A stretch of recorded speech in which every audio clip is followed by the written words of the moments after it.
Yes, very, very good. That's after next year. Mhm. Are there other questions? Yes, any other questions?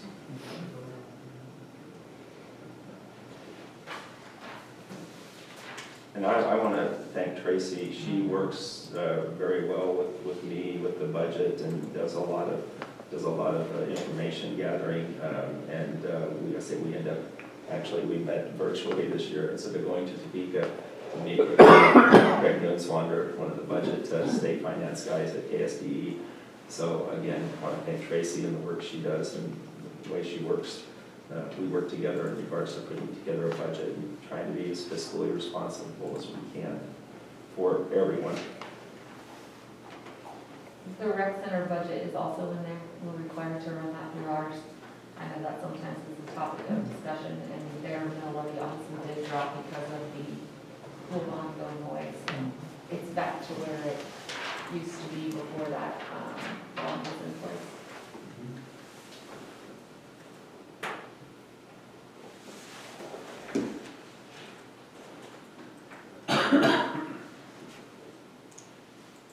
Any other questions?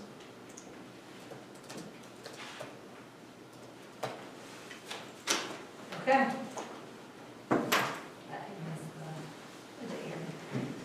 Please rise for the pledge of allegiance. You can see the flag on I pledge allegiance to the flag of the United States of America and to the republic for which it stands, one nation, under God, indivisible, with liberty and justice for all.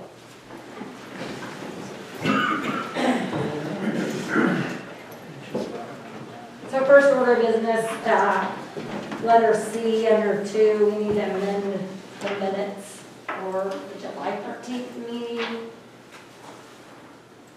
We had made a motion to accept her resignation as of July 13th, and it should have been the 30th, so we have to amend it. What? Oh, yeah, that was retirement, not, yes, Ann was retirement. That's right. Lyda has been in food service since 1971. So, I think she's been, in the 70s. yes, we're going to miss her an awful lot.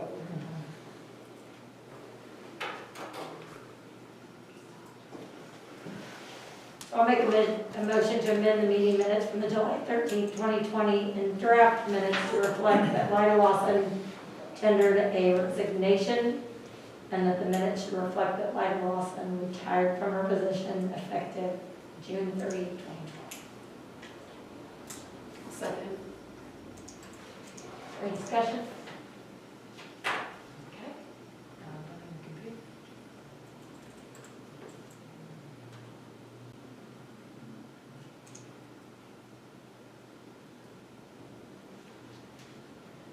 Motion passes 7-0.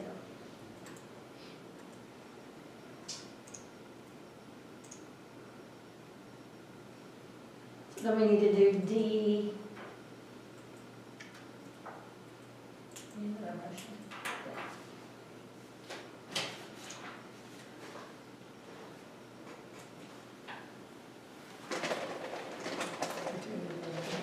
Okay. Motion that the board reverse its previous action and accepting Lyda Lawson's resignation, which took place at the July 13th, 2020 meeting. Any discussion?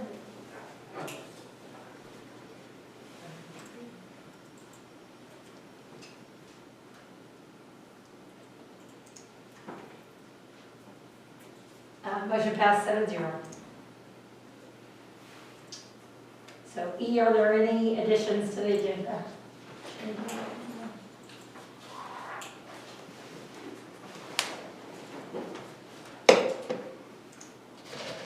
I'll make a motion to approve the agenda as presented. Have a second?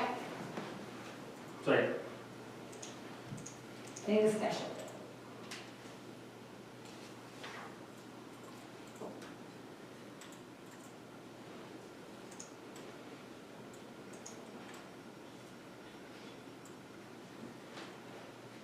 Motion passed 7-0.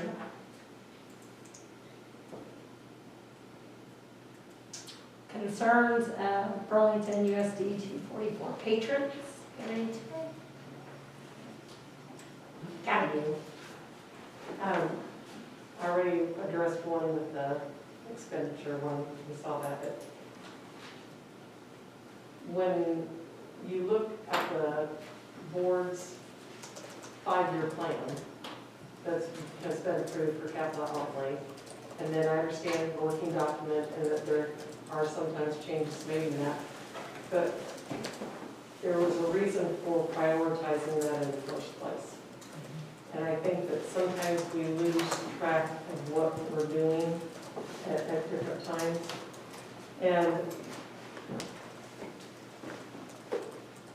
one of the things mentioned at the second, not the last because we've got so many board meetings, but when you were voting, for example, on the concession stand and the scoring room and the storage and the restrooms facility, I would like to thank Lucas and Mike for bringing up, it's kind of going a little overboard. And so I thought, and I left before the meeting was over, so it was my mistake, I thought it was possibly going to be reevaluated. Because there are only 2 fields up there, and I know you plan for the future in case there's more fields that are put up there. But that facility looks like it belongs in Kansas City. It looks like a Miller Woods facility. And I sit there and I think, when did we get away from being where Burlington was known because they had great educational programs and they had great sports teams for kids who worked hard. It wasn't about what it looked like.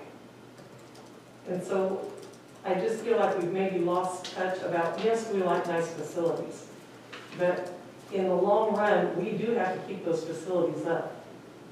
And on a year when who knows what's going to happen with COVID and everything, and what expenditures are going to be just dealing with that, I am concerned that we need to make certain that we keep things in check.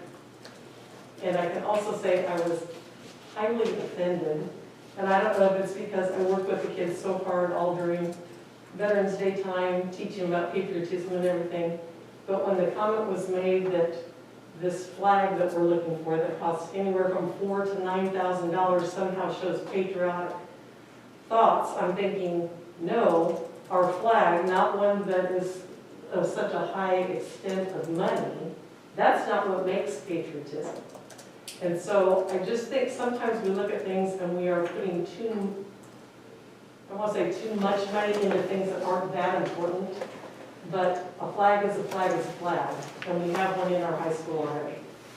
And it's not in a place where it interferes with any of the activity that takes place in there, yet it still has a grand scale because it's a large one. And when I was in there today, I looked and I thought, if nothing else, maybe put one on the opposite side so there's 2 in there. But I just think that sometimes we're spending money without looking at the whole big picture. You put a motorized flag in there, so now you're adding, and I know it's minimal, but you are adding to electric, you are adding to maintenance of that flag because somebody's got to make sure it keeps working, going up and down and everything. So I look at certain things like that, the lighted scoreboards that scores tables, not scoreboards, scores tables. They're beautiful. But did we really need to put that type of money into a table where people sit to keep score? I have concerns that we need to, just personally, as a taxpayer, that we need to maybe reel in a little bit and make certain that we're staying to those listings that we saw as being the big priorities ahead of time. Thank you. Thank you. Okay, communications, do we have any? No. Okay. Elementary board report. Carly, you're up. I might, if Tracy will show what I submitted, I will give you an update on our current enrollment based from today's count. Well, I don't know that it's going to do that. Well, Yeah, I'm not ready for that. Two 84s. That's true. So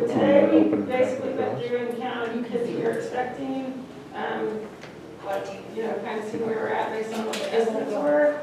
As of today, we're anticipating 42 for preschool, 35 for kindergarten. That includes one remote learner, and we have one that we haven't been able to get in touch with. So potentially 36 there, as it says. First grade is at 47. That includes one remote learner, and there is one that we were not able to touch base with. Second grade, 52. That includes one remote learner.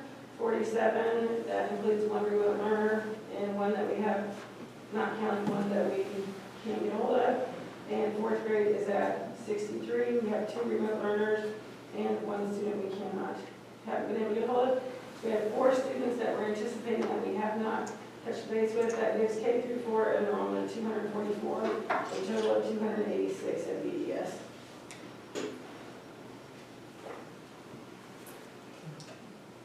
Any questions for Darla? When are you doing a kindergarten, what do you call it? Jumpstart is on Wednesday and Thursday. This week, have, right? And we have 17 of the 36 signed up. Do they find out their teachers there, or did They wait. okay. So they do activities with all of the teachers on those days. So, I don't, just popped in my head, but haven't we in the past, we just post all those on the doors, and everybody's gonna go run, take pictures of them, who your teachers are? Like, yeah, go run, take pictures and send them to everybody, do we really want everybody going to the exact same spot at the exact same time this year? That's a good question, and I think it could be a I different. thought about, I kind of thought about that. I thought about just telling the teachers, like, just send out a, I know a lot of times they send it in a card, but, I'm not sure. The other thing is, like, there's a place on Skyward that we can, like, turn it off so people don't see it, but we can turn it on. We can put out a thing that says, like, log in on Skyward and check your. You could do an overbridge like that way there's not a large gathering and that type of thing. I think that's a good, Yeah, we have that's a to good have example. technology to do that, but that's a possibility. It's just a thought, sorry, Yeah, it's talking a little bit. No, good idea.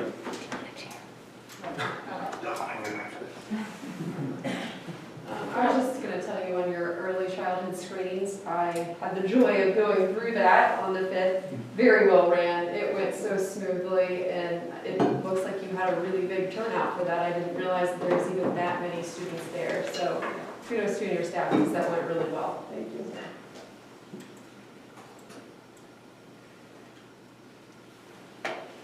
Okay, middle school.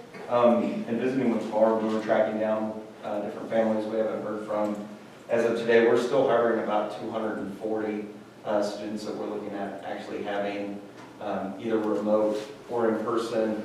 Right now, we have 2 5th graders that are choosing remote, 2 6th graders remote, and then 1 7th and 1 8th graders that are choosing remote. Matter of fact, as we were calling things, some of the individuals that we thought were going to be remote now have chosen to actually come in person. So some of that is still changing a little bit, but 240 is about what we're going to be looking at. Questions for Mr. Spring? High school. We have approximately 273 that we have looking at right now with 3 remote total. That's where we're at.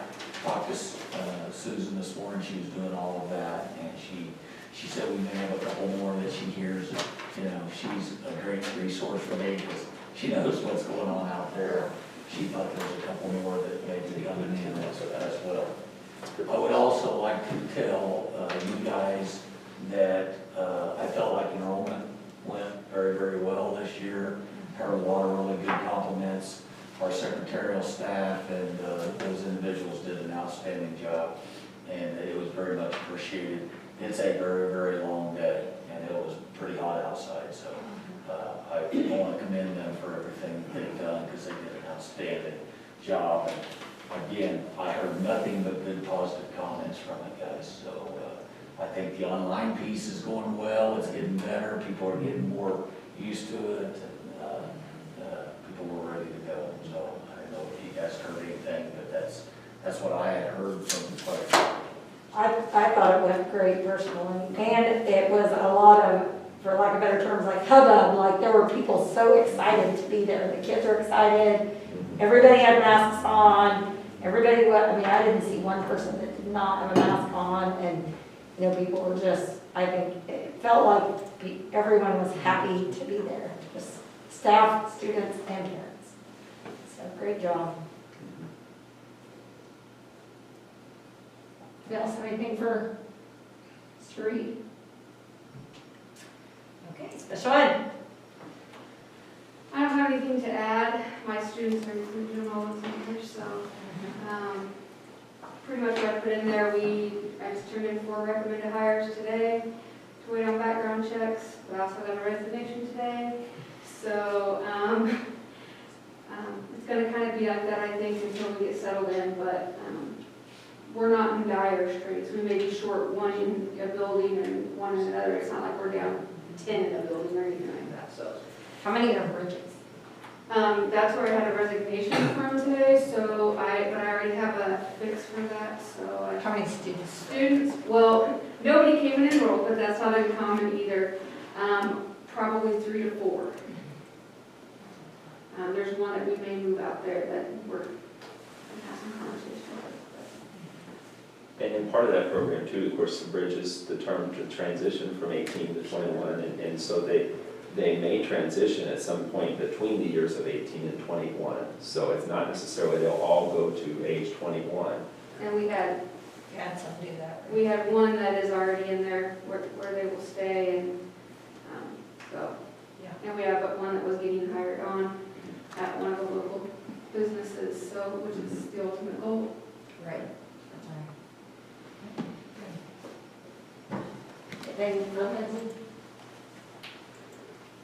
Okay, superintendent report. Okay. Guys, hey, real quick, I'm sorry, you don't have one for me this month? It's just, it wasn't, there wasn't even a placeholder document, it's just been crazy. Hey, several things, I'm gonna echo what Mr. Reed said with how enrollment went. A lot of people working together, working through that day and so forth. Just so you know, the budget hearing did not get recorded. And so we had a Windows issue. I kept working through. Finally, it just shut it all down because it was on and off. So the meeting, once you picked up after the Pledge of Allegiance, the rest of the meeting's there. Okay, but if you get questioned, and I did put a post out sharing with people that we had gone online. Hey, we just, and this is the news to our admin team too, we're going to have to figure out a remote learning night. Okay? We've got some kids that, as we were working through our list today, they're not even from our system. So some of those kids are in our system. Some of them are changing buildings. There were 4th graders or now 5th graders moving from an iPad to a Windows machine. We've got some parents at home and so forth. And so we literally were just talking, and it's like, where are we going to do that at? I mean, they're going to have to come get their device, but we're also going to, I mean, they don't want to come in, but we can't go to their homes. I mean, if that makes sense. So we're going to brainstorm some ideas between admin and Craig and I. And we're going to, so if you hear about that and you go, where did that even come from? You know, we look at the schedule next week. Monday and Wednesday or Tuesday are busy. We're looking at possibly Wednesday or Thursday, and then Friday's the first day of school. And we really want those kids on day one from that standpoint. So, guys, it's unique. It's a unique time, and I heard it the last 10, 15 minutes as the teachers were talking to you. There's some fears, there's some angst there, and we're going to do some things in in-service, and I really feel we're ready. We've got a 5th grade group of laptops. If you're going to pray for me, pray for that, because they've gone from Kansas City to Omaha, back to Kansas City, and we need them. We've been waiting since the middle of June for those devices. So anyway, we need to get those devices in. Okay, so thank you. Sorry, That's okay. I didn't even have a placeholder there for you to work with. So if you did some math there, it looks like about the number as far as with enrollment looks around like 799. And then if you look at the chart here that I have, and again, that numbers that they're giving you are even more accurate than the ones that I am about to kind of read off. But these are very, very close. You'll see, you'll look at the 815, so you may think, well, 799, 815. again, you remember that the pre-K numbers are, again, half the students that we get counted for enrollment. So we're very, very close to that 799 number, and who knows, we may get a few more as time goes on. The second part there is some information regarding the surveys, been filled out as of last night. I want to thank the tech staff, or Jimmy Doug, because he's helping out with creating that form. So again, 672 students have returned, or parents have returned school surveys as of 8/9/2020, and you'll see that number there, 641. Looks like there will be on-site, 20 remote, 10 homeschooled, 1 virtual school. So again, that's hopefully we'll get more people to fill out the survey, and as the principals are checking in on those kids that weren't in enrollment, didn't go through enrollment, we'll get more accurate information as time goes on. So first day of school is coming up August 21st, and we got Friday. Again, it gives us a day to kind of see how we do and, you know, work some kinks out if we need to. The technology piece that first day, hopefully, will work well, but if not, it's one day, and then we'll have some regrouping to do over the weekend if we need to in preparation for Monday, August 24th. So anyway, this document here, and over the summer, Tracy and Lucas and I, we sat in on a Zoom meeting, guys, was it July maybe? A Title IX July Zoom meeting, and so having said that, this is, again, in regards to Title IX discrimination law that's coming up, some new information that we're going to have to deal with, and administrators and directors are already aware of this, and they know that we're going to have to go through some of this information, we're going through the training, and then we're going to have to be aware and ready to go in regards to new Title IX regulations. I'm not going to read through every page of this document because I know you guys have had a chance and you've looked at it. Again, the first page is the title page, the second one deals with just the kind of the outline of different things. The summary of changes, you can kind of see there where it defines, you know, sexual harassment. It provides, again, some different things that we have to follow and put in place. I think the one bullet point that you want to look at is the specific roles that you have. We have to have a Title IX coordinator. Typically, that can be the superintendent of schools.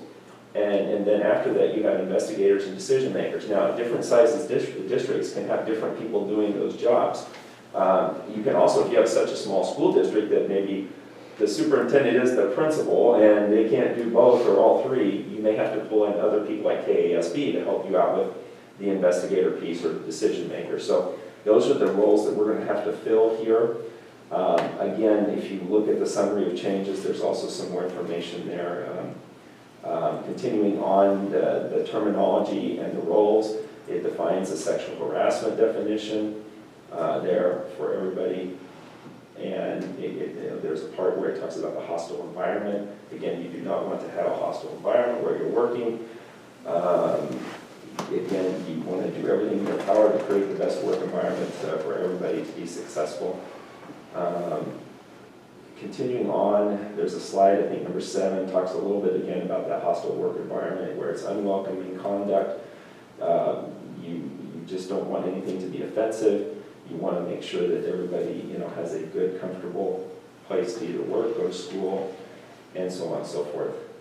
And the VAWA, I did not know what that term was, but the Violence Against Women's Act, VAWA, there's 4 different areas there that focus in on the big 4 for VAWA. And again, continuing on, there's some other definitions. You go down to the 3 roles in the formal complaint investigation process. Again, those 3 roles need to be filled. We talked about this as administrators and directors. Do we have, let's say, for example, investigators and decision makers, but let's say, for example, there's an issue that we have to deal with at the elementary school. You know, Darla is not probably going to be involved in that in the situation as an investigator or a decision maker. So again, the roles may have to be where there's not a conflict of interest from one of the other administrators or directors, and they have to be involved in that process. And that way, again, there's not a close connection in regards to, you know, decisions that have to be made or investigations that need to occur. We may have to help out one another with those different roles. Let's see, continuing on. I'm trying to think here, the training piece. And this is something, when Lucas and Tracy and I went through this, and Lucas even sent me an email or a text, I can't remember, about the possibility of us maybe doing the training together. We tried to get together on August 6th, but it just didn't work out for everybody and their schedules.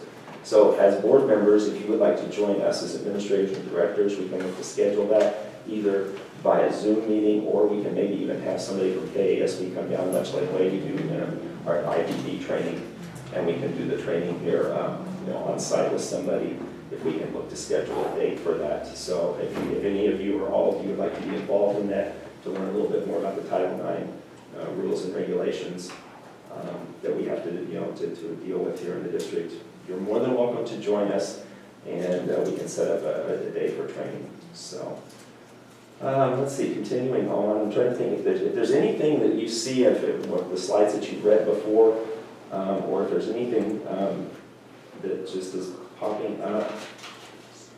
We do have to respond again when we have knowledge of an issue in dealing with Title IX issues, sexual harassment in any way, shape, or form. We do have to respond. We have to make sure that we address the issues and take into consideration both sides, both parties, and do the investigative piece.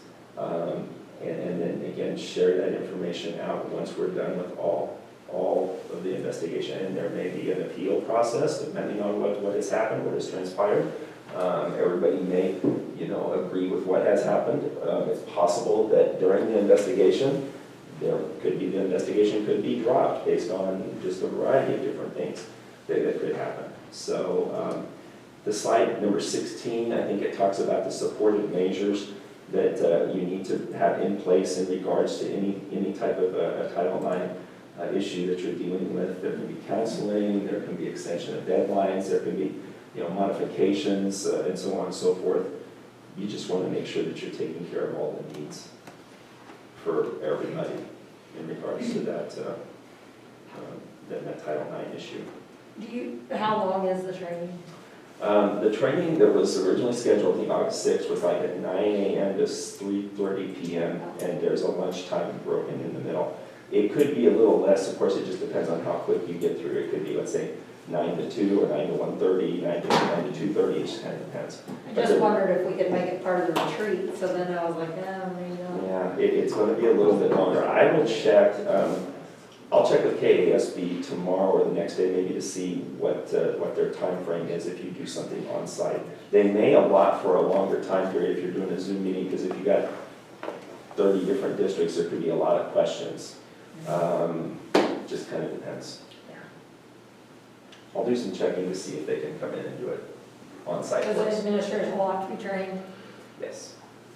By what date? Each individual position has to be trained. Yes. By what? Well, for the investigator, for the Title IX coordinator, the investigator, the decision maker, but we will definitely want them to be involved in the training piece, because they most likely will be fulfilling those duties for us. But you haven't named who those are yet? No, we haven't, but like I said, we're going to look to do that here. I think we're going to be meeting Thursday, if I'm not mistaken, after our PDC meeting. What's the deadline to have those people trained? Prior to your first complaint? Yes. Oh my. So that's why we want to get this done as quick as possible.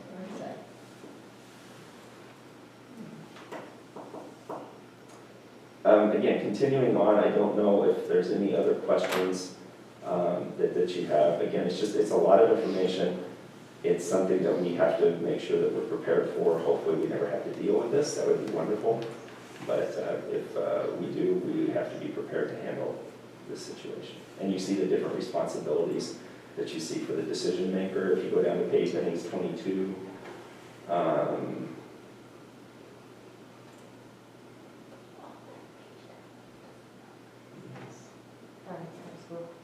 And then the appeal, the decision maker, the appeal, the decision maker responsibilities, the set of steps that you have to follow. And so again, it's just a process. It's just a set of steps that we have to do in case we do have an issue that we have to deal with in the future. So I'll look to see if I can connect with KASB and see if we can set some date. Maybe they have a board training that's maybe pared down or something. I don't know. Yeah, the one that we attended would be probably more like appealing to the board. This all-day one is for the different people you assign the positions to, because it goes in depth on what each position is.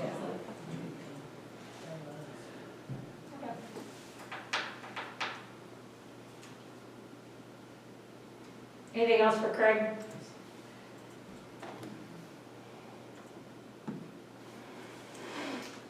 All right, board reports.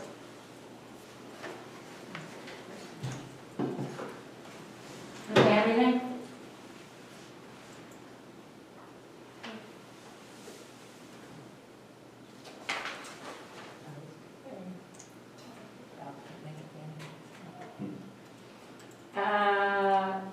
Okay, establish a supplemental general fund and capital outlay fund.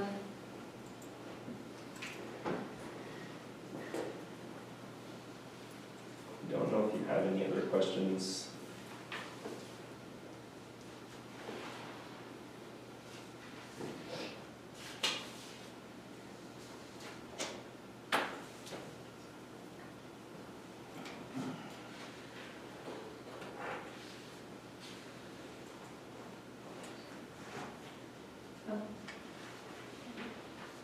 No, I think we talked about, next year, I think Tracy said that $1 million comes off capital outlay. Is that correct?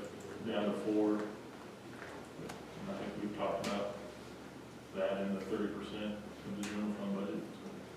I'll make a motion to establish the 2020-2021 supplemental general fund at 30% of the general fund budget and to establish the 2020-21 capital outlay fund at $5 million.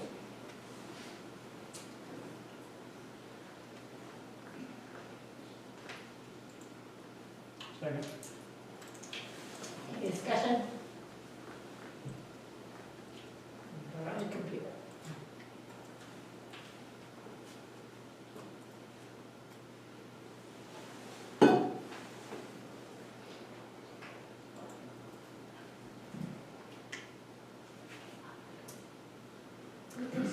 You need a I don't have it on. Yes. Never did go. Never did go. No, I don't see it. Let me refresh. I'm actually yes, you said yes. Motion passed 7-0. Let's see. 2021 budget. Motion to adopt the 2021 budget as presented.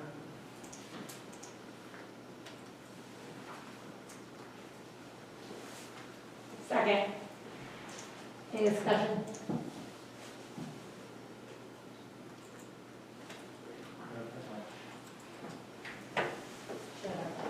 I refreshed my window, came back. Motion passed 7-0. Handbook approvals. Does anybody have anything to talk about?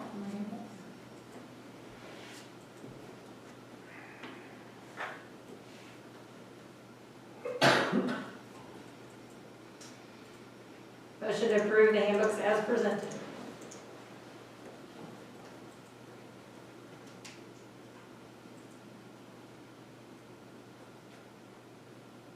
I'll second.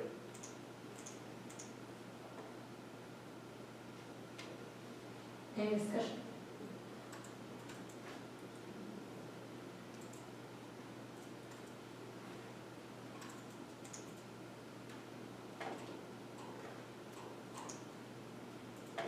Motion passed 7-0.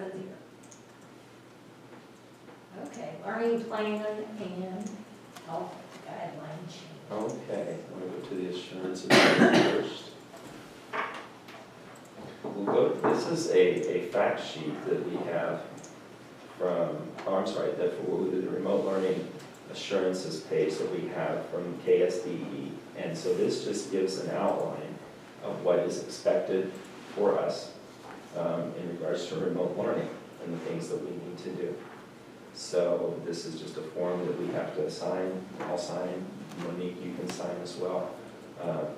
And I think we're going to go above and beyond the call of duty with our remote learners. When you look at the list of things there on that form there. You know, just daily connection with a local, one meaningful daily connection with a local teacher. We're gonna have multiple daily connections, and with the hopes of them hopefully being able to come back to us on site at some point in time. So I don't know if you have any questions over that remote learning assurances page.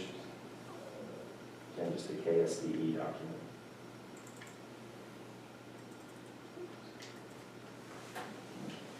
Okay, the next one, the fact sheet.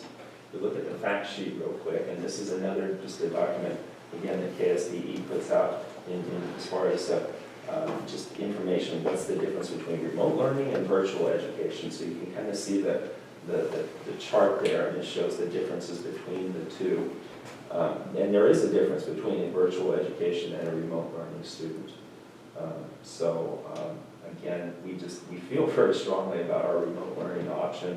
Again, like we talked about, we're going to have our students with a great teacher connected with what they're doing on a daily basis, interacting. We know that there's going to be some differences, you know, at some times where that connection may be, like I said, a little different. I guess one example could be, for example, with Kathy in her PE class, the activities, she may not be able to have the kids do the same activity because of the equipment that she has in her gym or outside. But there may be a similar activity or an activity that can be somewhat similar that the kids can do. But a lot of the times the kids are going to be connected with their teachers, you know, all day, every day, or should I say all day, most of the day, if not all the day. And they're going to be doing the same thing, have that connection piece in some way, shape, or form with their student, with their classmates as well as their teachers. So again, this is just an informational page.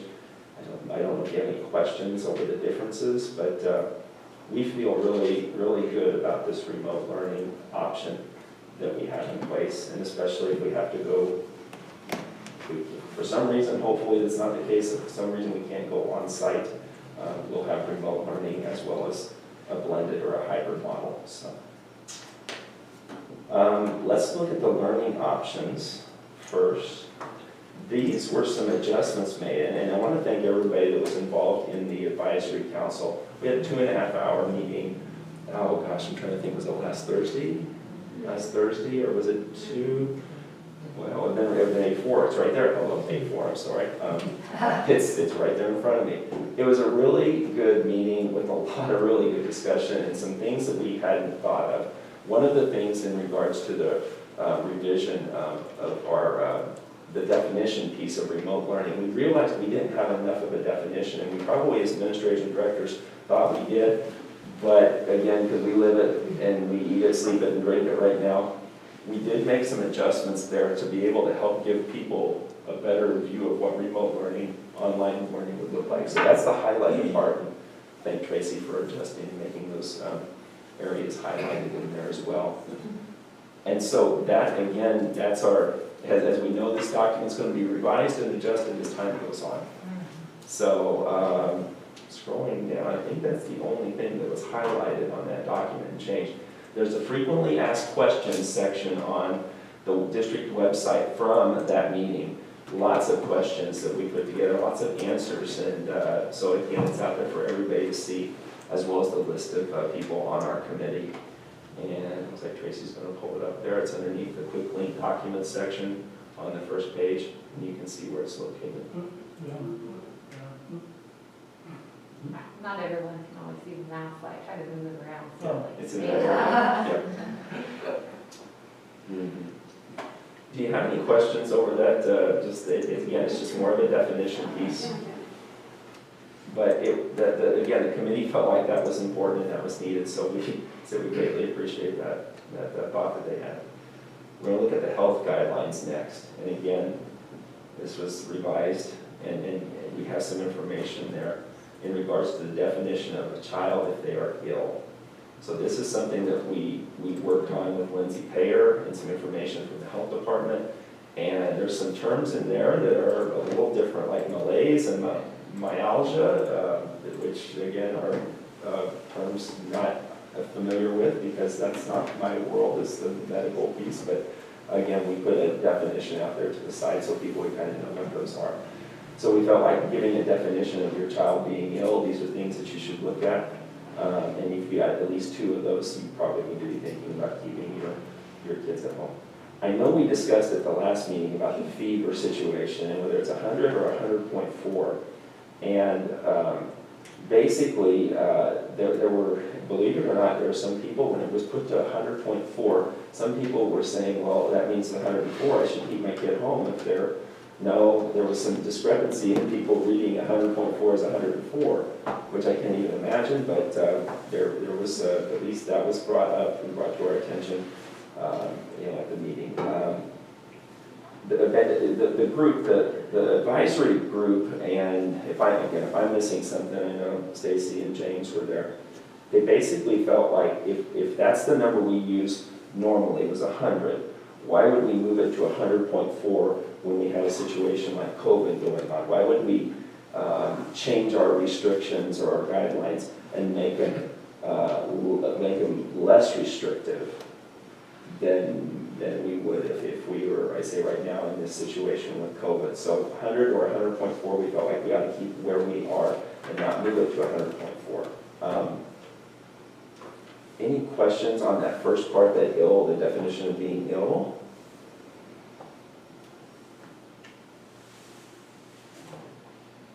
Down below, we didn't include on buses, so that was just a wording addition there to put masks will be worn in schools and on buses. Just, we kind of assumed that, but you know what, putting it on there. We took the definition of the mask from Executive Order 2059, and so these are the guidelines in regards to a mask and the recommendations, and so on and so forth. So they felt like, the committee felt like putting that in there was very helpful for the definition. James, Stacy, I don't know if you guys have any comments in regards to the committee or want to share anything. No, I think listen to the earlier meeting with some of the teachers, and so some of them feel like, you know, if they want to have something additional for themselves, I think they certainly can. I mean, if they feel like they want to be protected more, we're certainly not mandating that, but, you know, that's totally their, nobody should give anybody any grief if they want to protect themselves. And administrators and directors, I know Kathy was at the meeting as well. I just thought it was a very good meeting. Lots of good information. I felt like we had a pretty good representation of a lot of different people there. The committee, we could have probably had 50 or 60 if we would have wanted to, which is great because we had a lot of support from people that wanted to be on it. And who knows, if we have to have a committee in the future for something else, we will have that list, that database to be able to pull those people's names.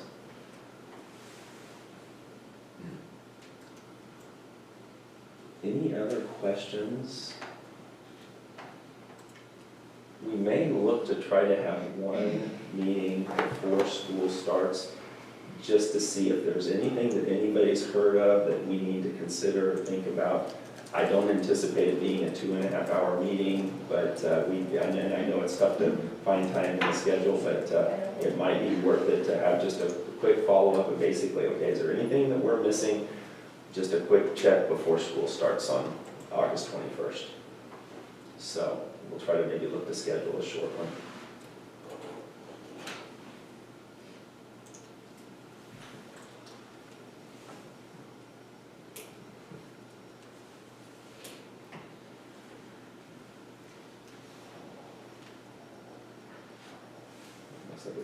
Somebody want to make a motion?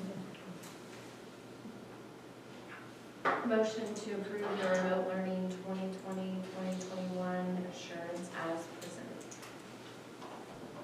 Second. Any discussion? Pretty much already have it.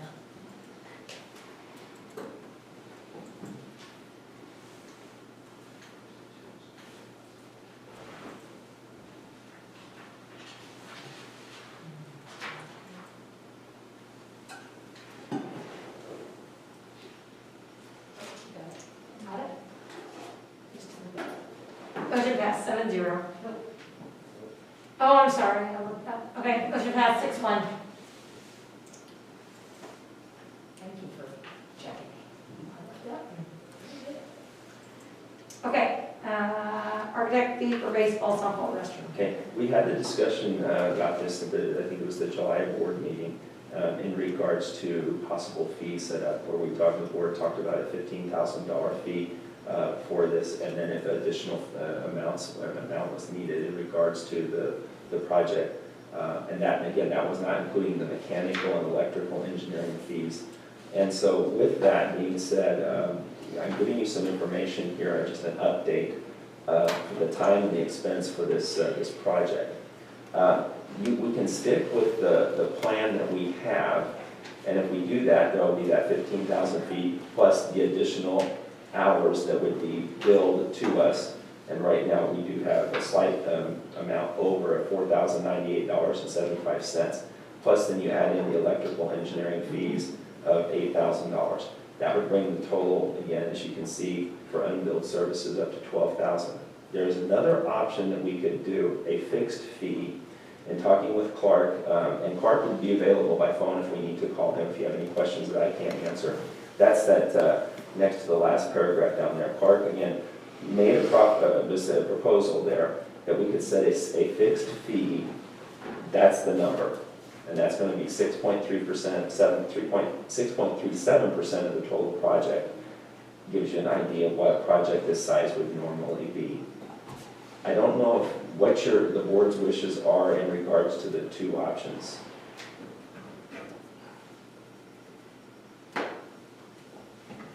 So one option would just be, he continues to bill us the approximately $120 an hour for whatever comes up. Correct.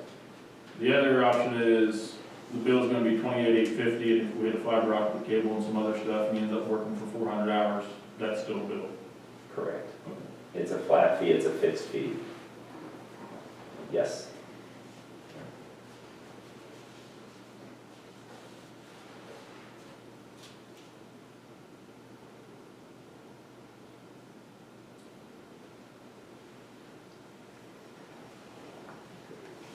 So we really don't know how many more hours he would need realistically. Well, again, it's based on the project, as we know. Sometimes, you know, we're getting to the end of his time with this project because, again, he's going to follow up and check and maintain, make sure and make sure that the plans are being followed, that they're using the materials that have been outlined in the document. He's going to make sure that the fire marshal okays and checks it, like we're doing with the first grade wing right now. We're going through all those punch list items and check off items here at the end of the project. So again, if there's anything unforeseen that comes up in the project as time goes on, it'll be billable hours from him. Is the $6,840, is that a bill that's gonna come, or is that one that's in the fourth line there, that Clark has been 23 hours? There at the end, there's 56 hours, account for $6,840 of the fee. Is that a bill that's inbound, or? That, let me look here and see, that's the one that we have already had paid. If you look at let me look here, 57 and the 34 and the 23. And I'll look here and total it up. 23.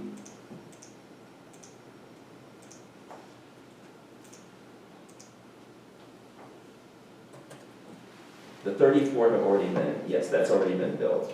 Okay. Yes.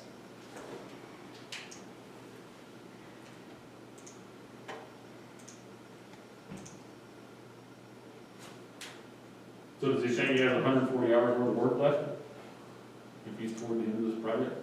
No, I don't think so. Not 140. Well, It would be 40. No, see, we're down to, if you total up 167.75, I'm sorry, go ahead. Where you have a bill for 125 of these hours. Right. You have it spent for 167.75, that's a difference of 40 hours. 42.75, yes. So Which- that's, That's what we will be billed for. right, if he uses 42 hours. Yes. We're not being billed if he uses 20 hours. Well. Well, would you bill for 20 of them? The 4275 will be billed, because he has spent 167.75 hours on the project. We have a bill for that 125. The 4275, the cost of those hours is $4,098.75. So 4275 hours equals $4,098.75.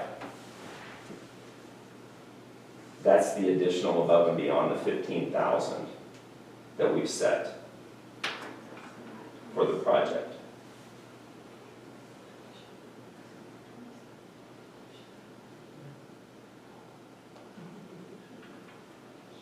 Craig, can I ask a question? Sure. So does that put then the 15 we've already spent plus the 12 that is still outstanding to be 27,000 roughly?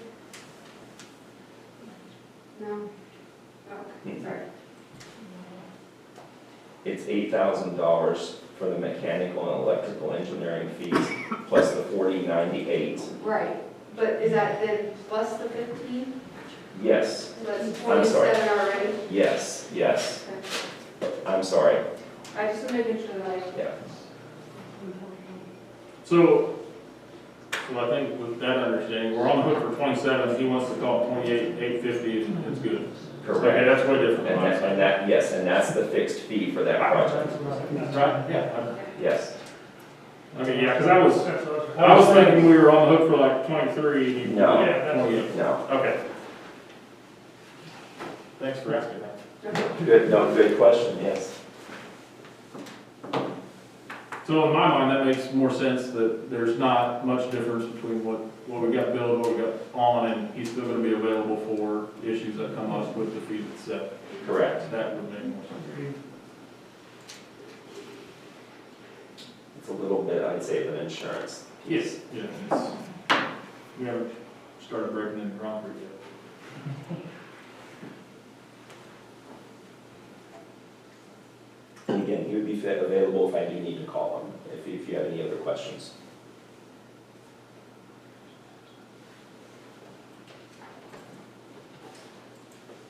Okay, so motion to approve a contract with GMCN for a fixed cost of $28,850 for architectural fees for the baseball, softball, restrooms, and concession stand.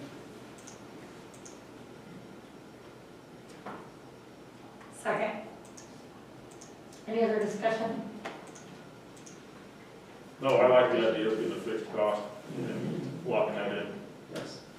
And again, that's including that 15,000, yes. It's not in addition, it's not 28 and 15 to 43. Okay, I want to make sure everybody understands that. Thank you. Yeah.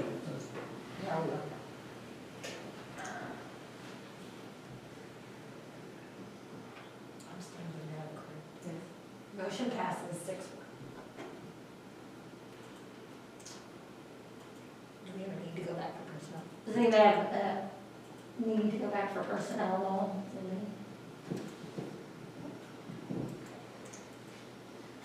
So now we have the return. So I'll make a motion to amend the July 13th, 2020 resignation promotion for Lyda Lawson to accept the retirement request of Lyda Lawson with regret as a food service employee effective June 30th, 2020. Any discussion?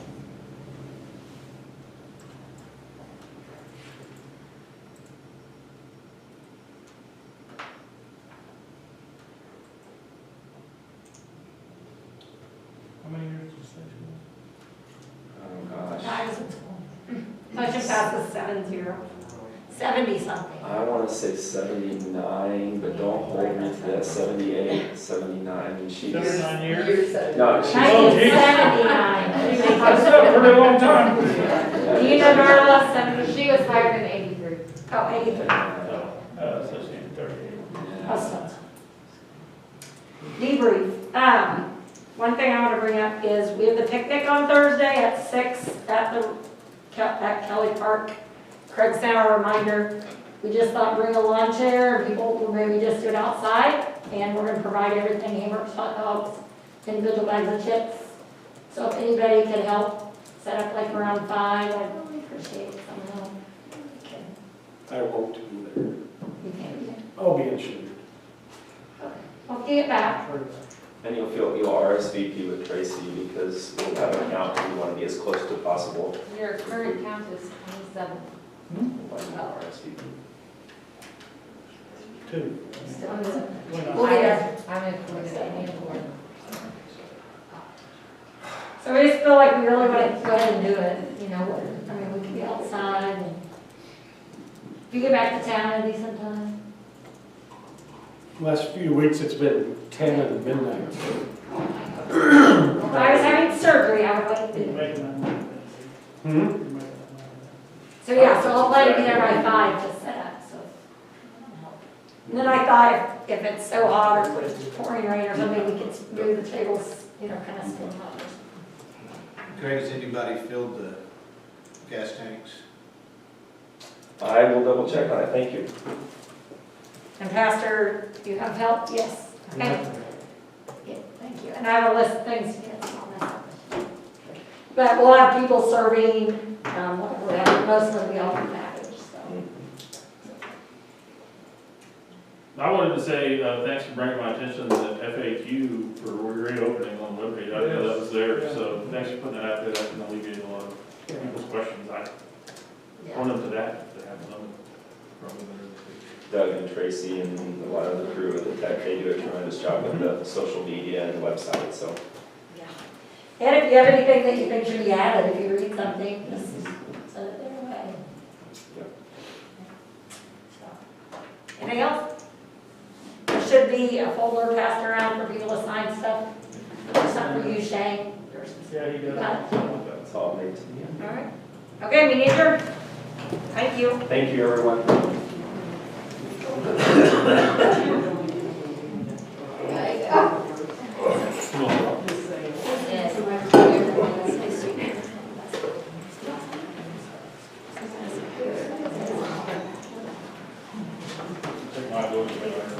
Yeah, we did. We have this over present. So we'll probably, we put 301 as a, that's me, not Vicki, so we'll use 303, which is what the numbers are, so we'll have this. You came through that way? And we will probably have both open for a while, just so people can see it.